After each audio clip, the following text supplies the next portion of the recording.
Hello and welcome back. You are gaming with me, Mr-Brothgar, and today I got another 15 free game review for you today. We are looking at Blade and Soul. This is a new MMO that released here on January 18th, and during my live streams, people keep asking, is this game worth playing? Is it worth picking up? How do I find it? So I'm going to let you guys know all about that. Anyhow, yes, so this is a brand new spanking MMO that is released here in, well, the North America and European areas. It has been localized for us. It was released in Korea and it's been out for a while. However, it just got over here to us in English. That's what I'm trying to say here. And I got to tell you, so far, I am truly enjoying the game. So, I got a little list here and let's go through it. Alright guys, well let me just show you the absolute highlight of this game. Let me just dash on out here, maybe glide through the air just a little bit, and this is kind of fun. Drop down. Oh, engage this guy. What'd I do? Just go behind him? All these crazy combos? Yeah, the combat system in this game is ridiculous. Easily the best combat system I've ever played in an MMO. Not only can you do stuff like this, we can also set up for parries, and it's just really in depth. I mean, the whole thing is an absolute joy to play with, and everything plays off of this combat system. Each class has its own different setups here, and there's many different classes to pick from. I am playing the Blade Master here, so I have a lot of different stances and stuff I can get into by dodging and dashing around. So how does this combat system actually work? Just to give you guys an idea. Well, there are many skills that you can go and play through, and as you are activating these different skills, they unlock other skills that you can then trigger. And this is all based on what's happening in the fight in front of you. So let's say this guy is about to attack me. We'll just go ahead and start fighting him, right? So let me just engage him. He's going to start swinging at me. I put up my parry. So now I can parry for 4 seconds. And if I'm not, then he's going to be able to hit me. But if I can catch him in one of his big long draws, I can actually knock him back and put him on the ground. Well, let me just trip him up. There we go. Now I unlock a new skill where I can stomp on him on the ground. Now that's just an introduction to some of the low-level skills you can do. However, once we really get into this, there's a ton of other things we can do. Like I can engage from a sprint, and that's going to allow me to do some other things. Let me just go ahead and do this guy over here. So I'm going in. We're going to dash at him, hit F in the air, jump up, slash him in the air. What up? He gets cut up big, and I cut him. And then he's trying to block me, so I'm going to go into a block stance, parry his move, knock him down, and that kills him right there. Many different ways to engage your enemy. And this works in boss fights just as well as it works in these little one-on-one sort of scenarios right here. But let me talk about the other major highlight in this game, and that is the dungeons. This game has a ton of dungeons. I mean, tons of them. Now you might be thinking, well, okay, I understand you got all these dungeons in the game. However, what I went to here is a cross-server dungeon lobby. So this cross-server dungeon lobby allows you to actually just queue up for parties across servers. I mean, that's exactly what it is. It's easily the best system I have seen, at least in an MMO. Even though there are probably some better systems out there. I'm not sure if there is, but it's an awesome system nevertheless. So you can come over here, you can actually pick up several different dungeons that you might want to play, queue up for it, and it's going to party you with either a 6-man, 4-man party, and you just understand that by playing through dungeons with less members, you actually get more rewards. So during the live stream the other day, my friends and I, Divine Nemesis, Frostwalker, and myself were playing through this dungeon as a 3-man group. And in order to overcome this boss, we really needed to play strategically in order to mitigate that damage. Because like I said, there's no healer class. So one of the things we have to do is pop potions if you're taking damage, and you also get other things that help you stay alive in a fight if you are taking damage, such as like extra lives. However, the whole combat system around the boss systems is kind of these area markers on the ground where something big is going to happen or is going to target you. So you have to learn the boss's patterns and learn to avoid taking damage, or if you are getting damaged, your friends might be able to figure out how to get you out of danger so you don't end up dying. In this case, this boss would actually pick you up and try to suck your life out of you, where your friends could knock it down, sort of deal. Anyhow, though, this was one of the best dungeon events I've had in a long time, or just about ever in an MMO, and I gotta admit, it was a ton of fun. However, they are quite a bit less fun when you're playing with a full group, just because they're not as hard.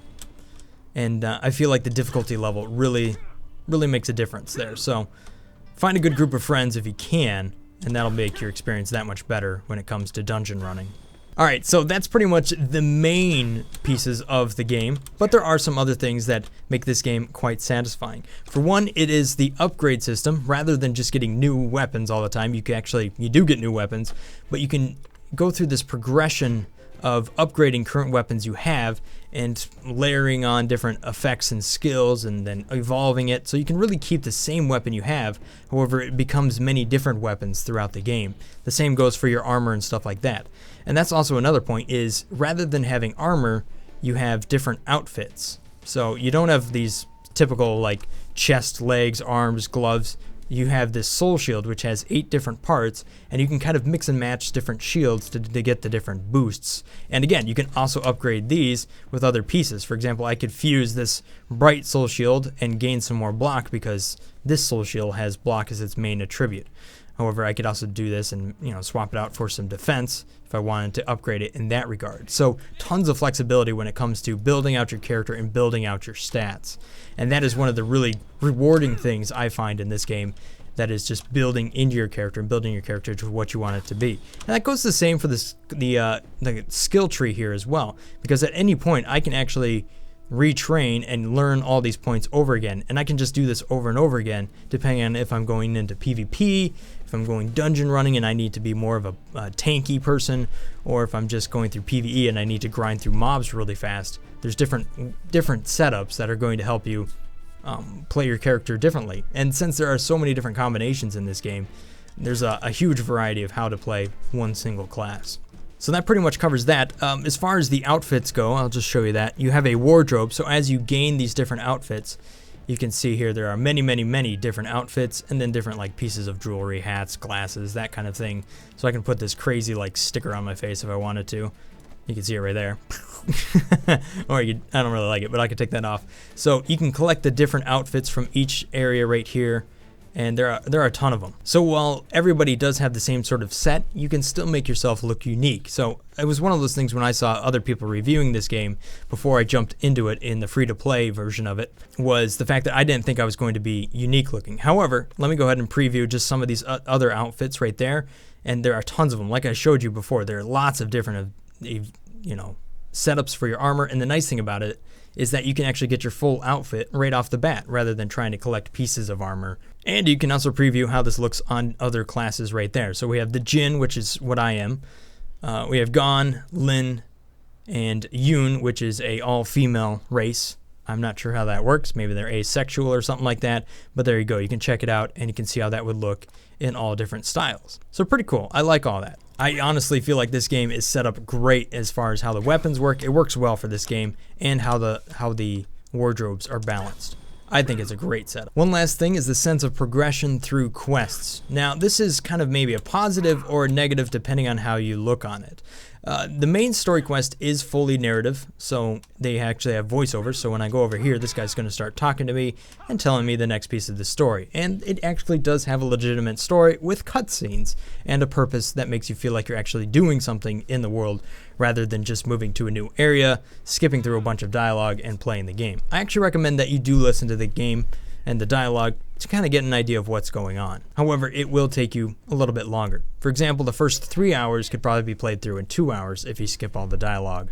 So outside of the main story quest, mostly you get into the new area, you unlock it more or less based on following the story quest to the area, and then suddenly everybody in this area is incredibly lazy and they have some sort of other quest that they want you to do. So once you get there, there are no shortage of things to do, and they're mostly your typical quests. Go here, pick up this, kill X amount of mobs, but they all seem to go by very quickly, so that's not a big deal. And you can also look on the map and see, okay, so these are areas over here where I got to do something. You can hover your mouse over it and it'll tell you what you need to do there.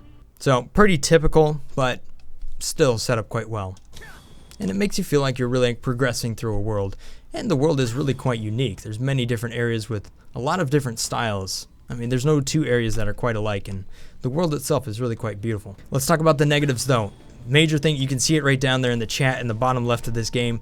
It is Gold Spam City. I don't know what's up with that. First thing you gotta do is come in here and you gotta adjust your chat because it is ridiculous.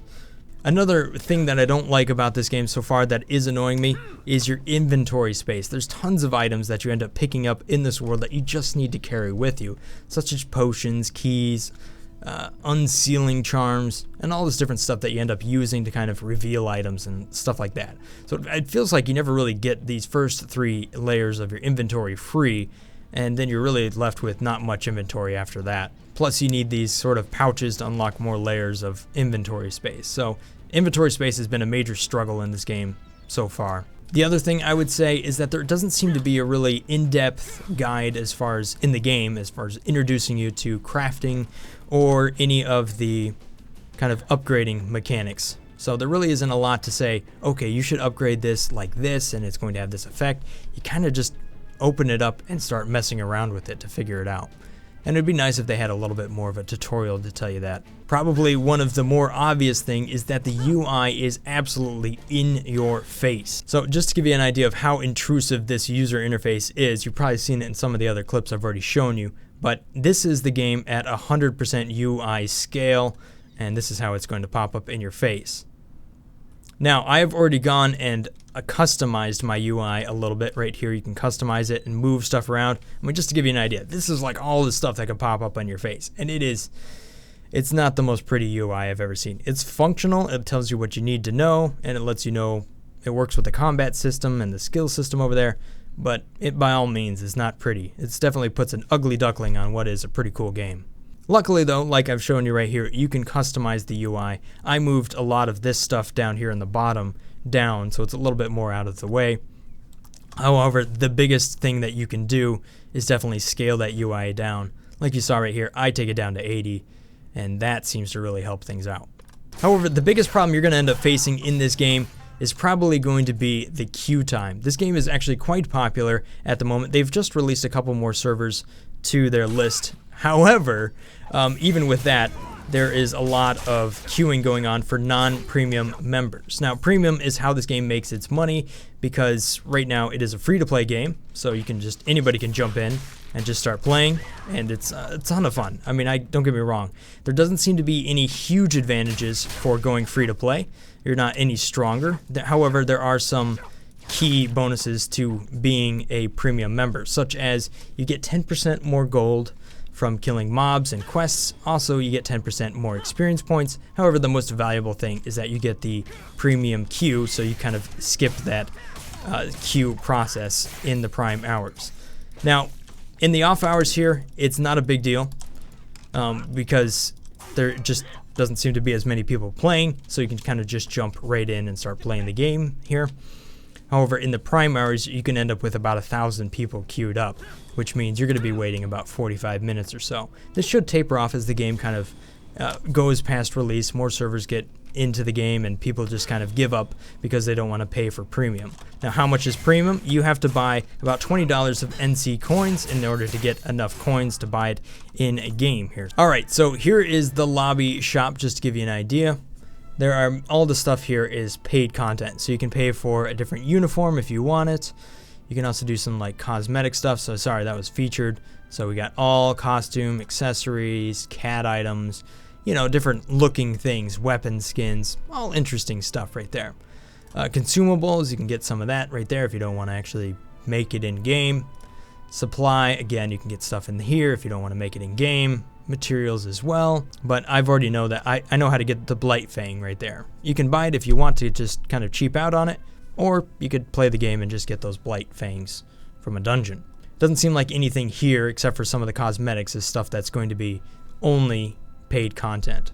So nothing here is giving you an advantage unless you just want to skip the effort. A couple of signature packs are going to give you some accessories right there, but the big thing here is the premium membership. So the price here, like it is 959 points, but the key here is that you have to buy 1,600 coins because the step down from that is 800 coins. So they make you end up buying $20 for what ends up being about a $15 membership per month. Eventually you would save up enough to get multiple months at the same time. So from a free-to-play versus a paid-to-play fairness, I think the game is really quite balanced in what it's offering there. Obviously, the queue is going to be incredibly annoying for a little while here, and people are going to be jealous of those who have premium, but at the end of the day, it doesn't make you any better. You also get some more spins and stuff like that. So you do move a little bit faster through the game with premium, but at the end of the day, I think it's a good balance between a free game. You're getting an absolute steal with this game being free, and an even better game with about the subscription fee that you have to pay per month. I like it. If I were to nitpick though, I would like to just be able to buy a flat rate for subscription, maybe $10 a month, and just make it that, rather than having to buy this NC coin and then apply it.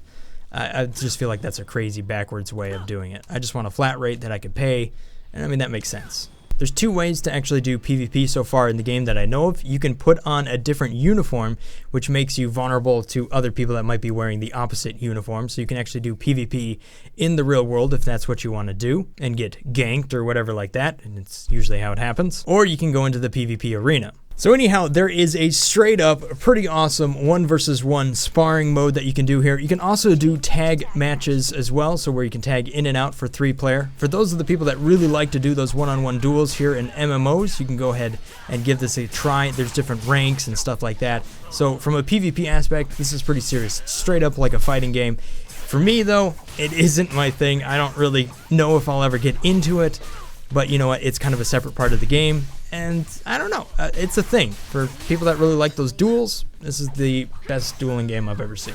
However, dueling has never really been an interest of mine in MMOs. I really actually hate dueling. I like party PvP, where you can kind of do it in like Guild Wars. I like that sort of PvP. I also like the large Zerg war battles, and neither of those I have seen thus far are in this game. So the PvP is kind of a negative for me in this game, just because I'm not a big fan of sparring and that sort of fighter game. I just don't like fighter games. So there you have it, guys. That is my first impression sort of review here of my first 20 levels in Blade of Soul. I think it's absolutely worth downloading and give it a try. Even if you haven't ever played an MMO, or if you haven't played an MMO in a long time like myself, this is one of those games that has really restored a lot of faith in the genre for me. Anyhow, thanks for watching, guys. Hopefully you have found this video somewhat entertaining or just plain informative. Maybe leave a rating on this video on your way out. And if I've earned your subscription, then thank you so much for that. Stay awesome, guys, and I'll see you next time. Peace. Brothgar out. Oh, and just as a side note, guys, I am live streaming this game on a new channel that I've started up called Brothgar Live. That is where all my live streams are going to be posted in after that. However, I will probably live stream on all the different channels. So either follow me on Twitch, or you can actually subscribe to that new channel, Brothgar Live, and hang out there. It doesn't really matter where you watch. All the chat and everything just funnels back to the same place. It's a pretty legit setup. Anyhow, I'll see you around, guys. Bye.